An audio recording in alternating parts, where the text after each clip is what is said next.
Balik lagi sama Angkasa Podcast.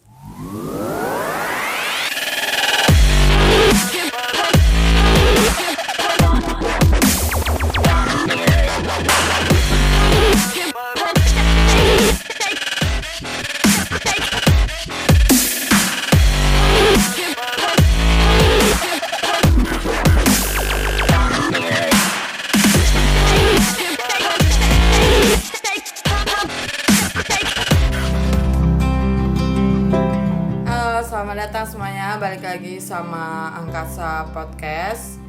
Udah semingguan nih ya kita gak ketemu. Ya emang karena kontennya seminggu sekali sih ya kan. Nah kali ini aku pengen bahas soal cita-cita.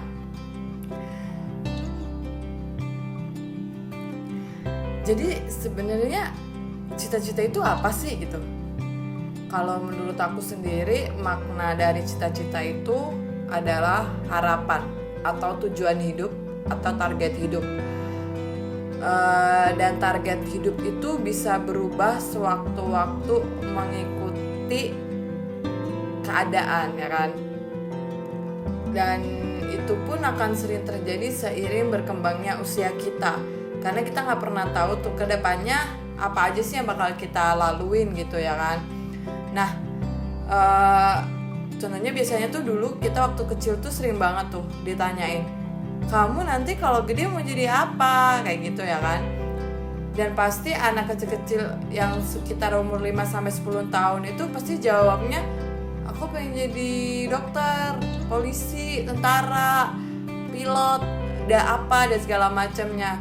Itu pun karena yang mereka tahu cuma itu aja. Padahal sebenarnya tujuan dan target hidup itu banyak banget macamnya. Entah yang sekarang itu ada yang pekerja seni, guru, terus ada arsitektur, ada misal pengen buka usaha, pengen punya bisnis, investasi dan segala macam. Cita-cita itu ada banyak banget sebenarnya macamnya. Tapi tergantung nanti kedepannya itu kita mampu nggak melalui itu semua ya kan. Nah sebenarnya yang ngebuat cita-cita itu perlahan akhirnya berubah itu ada beberapa hal. Satu, karena keadaan, yaitu tadi seperti yang aku bilang, karena kita nggak pernah tahu keadaan seperti apa yang menanti kita ke depan.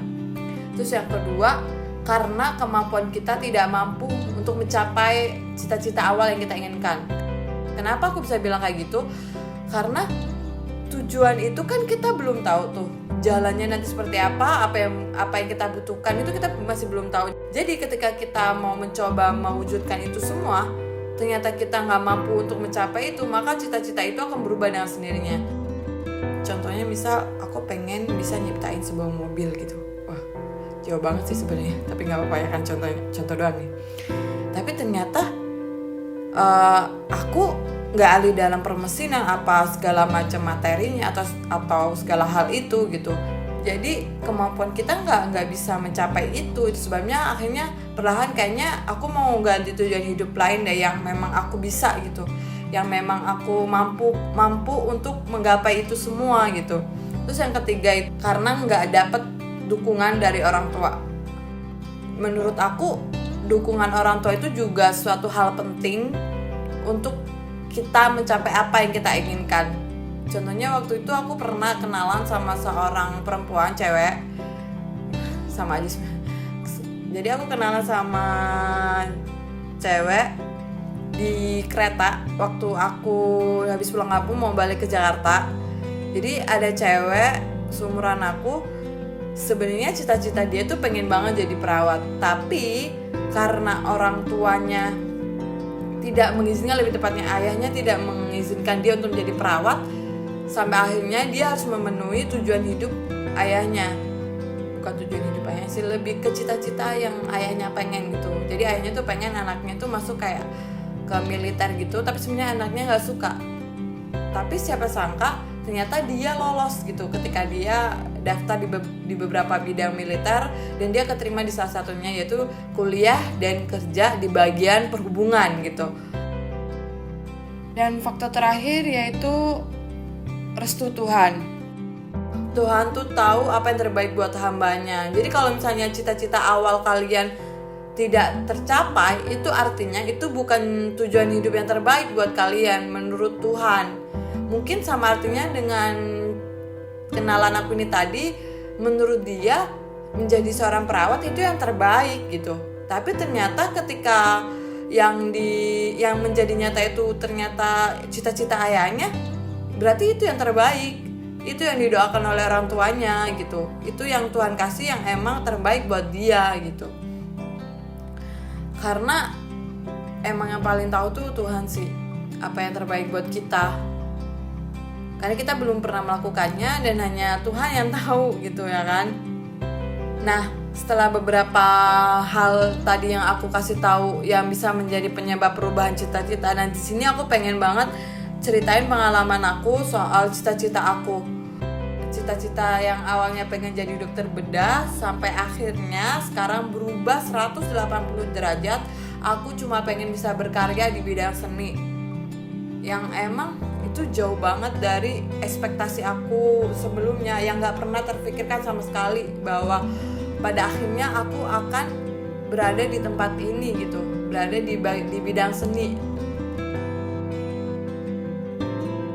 Nah, karena awal impian aku pengen banget jadi dokter bedah, jadi mau gak mau aku pasti harus berusaha keras banget buat mencapai itu. Walaupun pada kenyataannya aku gak pernah bisa dapetin peringkat yang aku pengenin. Dulu aku pengen banget bisa dapat peringkat 3 besar waktu SD, SMP, itu pengen banget. Tapi ternyata kenyataan tidak memenuhi itu. Aku cuma bisa dapat peringkat dimana posisi aku 5-10 besar, itu pun udah paling mentok, udah gak bisa naik lagi. Karena orang tua aku ngelihat usaha aku yang emang benar-benar aku belajar, walaupun sebenarnya nggak belajar banget, karena aku tipikal orang yang audio, maksudnya aku bisa menyerap apa yang orang lain jelaskan, tapi kadang kalau aku belajar sendiri itu agak susah. Jadi aku paling suka dengerin materi-materi yang biasanya dijelasin guru di depan kelas. Jadi waktu itu karena ngeliat itu orang tua aku jadi ngasih kayak harapan gitu loh ke aku. Dia bilang, yaudah kamu belajar yang rajin ya, nanti kalau udah lulus SMA kamu kuliah aja di UNER. UNER itu salah satu universitas yang emang bidang utamanya itu di jurusan kesehatannya. Dia punya jurusan lain, hanya saja emang yang kayak lebih terkotakannya itu di kesehatan. Jadi pas habis dapat kabar itu, otomatis semangat aku makin merajalela dong ya kan. Aku pengen banget bisa ngegapai cita-cita aku buat jadi dokter bedah. Tapi sayangnya pas udah nginjak SMA, aku tuh jadi nggak fokus gitu loh sama tujuan aku pengen jadi dokter, karena aku terlalu sibuk sama organisasi aku. Aku nggak pernah menyalahkan organisasi aku, karena organisasi itulah yang membuat aku akhirnya menemukan cita-cita baru setelah aku lulus dari SMA. Lagi pula untuk ikut organisasi itu menjadi keinginan aku juga yang nggak bisa aku dapetin di SMP, karena aku emang SMP tuh pulang sekolah ya langsung pulang. Jarang banget yang ngikutin organisasi karena emang masih belum dibolehin ya kan. Nggak tahu kenapa nggak dibolehin ya, walaupun kadang nakal ngikut sekali 2 kali. Yang penting kan itu untuk kebaikan diri kita sendiri. Dan saat itu juga pelajaran yang aku favoritin juga berubah gitu. Dari yang awalnya suka matematika sampai akhirnya aku suka sama pelajaran kimia, dan gak ada sangkut pautnya sama sekali sama biologi. Padahal biologi dalam dunia kedokteran itu penting banget, karena itu buat aku emang susah banget. Aku tuh bukan gak bisa, sulit banget buat menghafal dengan kata-kata yang susah banget aku temuin, susah sekali aku hafalin. Jadi kayak kok jadi susah yang hafalnya, gimana mau jadi dokter, sedangkan kata-kata ilmiah di dunia kedokteran tuh banyak banget ya kan. Nah selain itu juga tiba-tiba ketika aku kelas 2 SMA, ayahku tiba-tiba bilang, mending kamu kenapa gak ambil jurusan teknik kimia aja. Terus aku jadi mikir gitu kan, pas aku dibilang kayak gitu, iya ya, kenapa aku gak ambil teknik kimia ya, kan aku sukanya praktikum di lab. Terus aku juga suka pelajaran kimia, kenapa aku nggak coba ambil itu ya. Nah dari situ tuh akhirnya udah mulai berubah kan arahnya, dari yang dokter bedah akhirnya menjadi nantinya mau ambil jurusan teknik kimia. Jadi aku tuh suka banget sama yang namanya praktikum. Bagiku praktikum itu kayak unik, terus menyenangkan dan menantang juga sih. Jadi kayak kita bisa mainin cairan-cairan gitu loh, terus bentuk tempatnya kan juga lucu-lucu gitu kan sebenarnya, kayak ada yang lonjong, ada yang lurus di atas terus bawahnya agak gendutan gitu. Jadi kayak unik aja gitu. Jadi semenjak saat itu cita-cita aku berubah gitu. Jadinya aku pengen banget kerja di lab gitu, pakai jas putih, terus pakai kacamata bening ya kan, terus mainin cairan-cairan yang kadang warnanya ada macam-macam, kadang ada yang benihnya ketika dicampur menghasilkan suatu reaksi kayak gitu. Jadi kayak seru aja, terus kok kayaknya keren ya gitu. Dan yang pasti yang mandang keren itu pun bukan cuma aku, tapi orang-orang sekeliling aku tuh juga bisa mandang, wah keren juga kerjaan kamu ya gitu. Tapi nyatanya semua itu nggak mudah teman-teman ya. Jadi udah tuh abis aku lulus SMA, akhirnya aku memutuskan untuk ya udah menggapai cita-cita aku buat daftar di jurusan teknik kimia. Tapi ternyata ketika aku udah daftar di beberapa universitas dengan jurusan teknik kimia, aku gagal teman-teman. Tapi sebenarnya sebelum aku memutuskan ambil jurusan teknik kimia itu aku pernah terfikirkan sedikit untuk ambil ilmu komunikasi. Kenapa aku bisa punya kepikiran kayak gitu? Karena aku kan di SMA ikut organisasi, suka banget yang namanya bikin event. Yang aku tahu ilmu komunikasi itu kayak jurusannya bidangnya tuh kayak suka bikin event-event gitu. Jadi kok kayaknya seru ya juga di situ. Tapi ketika aku pikirin lagi, enggak aku mau tetap ambil teknik kimia aja gitu. Tapi sayangnya aku tidak diterima di beberapa universitas itu ketika aku milih teknik kimia, dan berakhir aku keterima di Universitas Brawijaya dengan jurusan film dan televisi. Awalnya kenapa aku tetap ambil itu? Aku pikir ya udahlah dicoba aja dulu ya kan, kita nggak pernah tahu kalau kita nggak mau coba ya kan. Hanya aku coba, kalau emang suatu saat nanti nggak cocok, ya udah nggak apa-apa, tahun depan bisa daftar lagi. Dan kebetulan orang tua aku juga dukung banget kalau misalnya tahun depan aku mau daftar lagi. Tapi seiring berjalan waktu, hampir setengah tahunan aku ikutin tuh mata kuliahnya, dari yang mulai praktikum bikin film, praktikum bikin naskah, terus editing dan segala macem. Kok menarik banget ya, jadi kayak ini kayak sesuatu yang beda gitu loh. Awalnya ya udah deh masuk sini, siapa tahu nanti bisa jadi kru TV gitu. Tapi nyatanya aku akhirnya jatuh cinta sama jurusan itu. Aku ngerasa suka banget, kayak aku tuh kayak haus ilmu gitu. Jadi pengen belajar lagi, pengen mau ngulik lagi lebih dalam lagi. Nggak tahu kenapa itu kayak tanpa sadar aja dilakuin, hingga akhirnya ketika orang tua aku tanya lagi, gimana kamu mau ambil jurusan lain, maksudnya kamu mau daftar lagi di jurusan lain? Aku dengan kayak percaya dirinya tuh enggak, aku nggak mau. Aku udah suka sama jurusan ini, aku udah nyaman sama jurusan ini. Aku nyaman bukan karena kayak enak aja buat dipelajari, nyaman gitu. Itu kayak sesuatu yang emang aku banget. Jadi aku bisa berkarya sesuai apa yang aku pengenin, ya udah. Dan emang ternyata kecemplung di dunia seni itu sesuatu yang beda, yang emang nggak pernah terbayang sedikit pun dulu, sampai akhirnya aku kuliah di jurusan film dan televisi ini.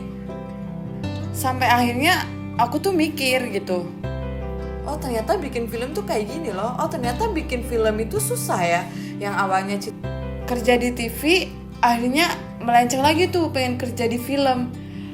Dan di situ tuh ada cita-cita baru lagi yang mulai muncul, karena setiap kita naik satu tahap di suatu bidang, itu akan ada cita-cita baru lagi yang akan kita bayangin. Nanti kalau aku ada di posisi itu, kira-kira aku kayak gimana ya, jadi kayak gitu loh. Nah dari situ tuh aku mulai kayak sadar gitu loh, mungkin cita-cita ini yang Tuhan kasih ke aku. Mungkin Tuhan pengen aku jadi seorang seniman, bukan menjadi seorang dokter. Nah di situ aku selalu percaya sama Tuhan bahwa Tuhan akan selalu memberikan yang terbaik bagi hambanya. Itu sebabnya akhirnya aku jatuh cinta sama pekerjaan ini, dan pekerjaan ini juga yang bikin aku gak pernah berhenti buat belajar. Sampai akhirnya waktu itu aku pernah bilang sama diri aku, kayaknya bener deh ini passion aku gitu. Jadi teman-teman, kalau misalnya cita-cita kalian waktu kecil gak kesampaian itu gak apa-apa. Percaya aja, Tuhan akan ngasih gantinya yang jauh lebih baik lagi. Asalkan kalian terus mau sabar, berdoa, dan berusaha. Yakin aja dulu kalau kalian suatu saat nanti pasti bisa mencapai cita-cita baru kalian dan akan sukses pada waktunya. Karena setiap orang itu punya waktu suksesnya masing-masing gitu. Itu yang aku percaya sekarang. Jadi kalau misalnya aku punya cita-cita baru, aku yakinin dulu, aku pasrahin. Pasti suatu saat kalau nggak itu terkabul, berarti digantikan yang jauh lebih baik lagi sama Tuhan. Nah, kebetulan ada pertanyaan yang masuk kemarin di Instagramnya Angkasa @asa_angkasa. Pertanyaannya dari Leoni SR. Jadi pertanyaannya kayak gini, mayoritas cita-cita orang akan berubah-ubah. Gimana pendapat kamu? Pendapatku itu cita-cita orang akan berubah-ubah mengikuti keadaan dan mengikuti beberapa hal yang tadi aku sebutin di awal. Karena itu emang perubahan cita-cita itu ada faktornya, faktor keadaan, faktor dukungan, faktor kemampuan, dan faktor dari keinginan Tuhan yang kita nggak pernah tahu Tuhan mau kasih apa ke kita gitu. Tuhan mau kasih kita apa yang terbaik buat kita gitu. Yang penting kalian mesti percaya aja dulu. Jadi sebelum podcast ini aku akhiri, kesimpulan yang bisa aku ambil dari podcast kali ini tuh, perubahan cita-cita itu nggak apa-apa. Karena semakin bertambahnya usia, cita-cita baru itu akan bermunculan tanpa kalian sadari mengikuti keadaan yang kalian hadapin gitu. Jadi contohnya aku sendiri ya. Dulu awalnya aku ditolak di beberapa universitas jurusan kimia, sampai akhirnya aku masuk jurusan film dan televisi. Dari situ aku pengen banget suatu saat nanti aku pengen kerja di TV, jadi kru TV gitu. Jadi yang namanya floor director, yang ngurusin acara-acara TV gitu lah pokoknya. Tapi seiring berjalannya waktu, ketika aku mengambil jurusan itu tuh ternyata cita-cita aku berubah lagi gitu. Aku pengen kerja di film, aku pengen jadi sutradara. Itu sebabnya aku memulai karir menjadi asisten sutradara. Seiring berjalannya waktu, aku tuh juga jatuh cinta gitu sama kerjaan asisten sutradara ini, yang biasa disingkat Astrada. Karena aku juga suka nulis, suatu saat aku juga pengen banget bisa jadi penulis sekaligus sutradara dan bisa menghasilkan karya yang emang bisa ngehibur. Lebih tepatnya kayak aku kan suka banget yang namanya nulis fantasi. Suatu saat aku pengen bisa bikin film fantasi gitu. Film fantasi yang emang jarang banget dibikin di Indonesia, karena emang itu sulit banget teman-teman buat bikin itu. Nah, karena aku punya cita-cita baru itu tadi, itu sebabnya sampai saat ini tuh aku, walaupun usia aku udah lebih dari 20 tahun, aku masih pengen terus belajar lagi, kayak menemukan ilmu-ilmu baru yang emang suatu saat bisa nunjang aku buat ngegapai apa yang aku pengenin gitu. Yang penting selain belajar, kalian juga harus berani melangkah, harus berani menghadapi rintangan apapun yang menanti kalian di depannya. Karena tanpa keberanian itu, aku yakin kalian gak akan bisa ngelewatin itu. Jadi kalian harus berani dulu dengan dukungan dari orang-orang sekitar kalian. Oke teman-teman, semoga dari podcast Angkasa hari ini kalian bisa mendapatkan manfaat yang cukup untuk meraih cita-cita kalian. Kalau ada kata-kata angka saya yang salah, mohon dimaafkan. Jika ada hal negatifnya di sini, tolong jangan diambil ya. Semoga kita bisa mencapai cita-cita kita bareng-bareng. Dan semoga dengan kalian mendengarkan podcast ini, kalian bisa mendapatkan motivasi baru, bisa mendapatkan cita-cita baru, bisa mendapatkan langkah baru untuk mencapai apa yang kalian pengenin. Oke, sekian podcast hari ini. Sampai jumpa di podcast minggu depan dengan tema yang lebih menarik lagi. Sampai jumpa. Bye-bye.